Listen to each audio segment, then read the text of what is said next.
शिर्डीत झालेल्या पराभवाचा दाखला देत मंत्री रामदास आठवलेंनी चांगलीच टोलेबाजी केली आहे। बरं झालं शिर्डीची निवडणूक हरलो, नाहीतर काँग्रेस सोबत बाहेरच बसलो असतो असं आठवले म्हणालेत।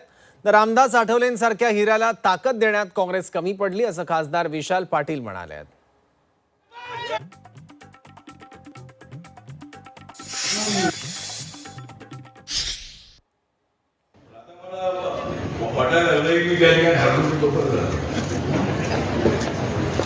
मी तिथं आलो नव्हतो तर मी तुमच्यासोबत आलो, तुमच्या म्हणजे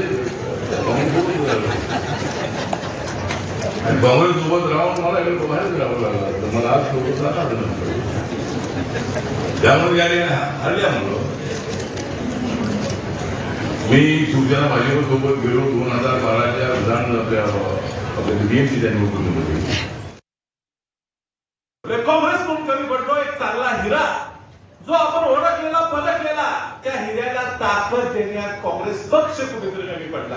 आणि म्हणून या महाराष्ट्रात काँग्रेस पक्षाचा जो मूळ वोट बँक आहे, जो मूळ विचारसरणी आहे, जे मतं मिळत होती, त्याचा एक खूप मोठा समाज हा त्यावेळेला आठवले साहेब ह्या विचारापासून भाजपकडे गेले। मनाची त्यांची इच्छा कदाचित नसेल, पण गेले। ह्याचा फटका हा राजकीय दृष्ट्या खूप मोठ्या प्रमाणात काँग्रेस पक्षाला भोगावा लागलेला आहे।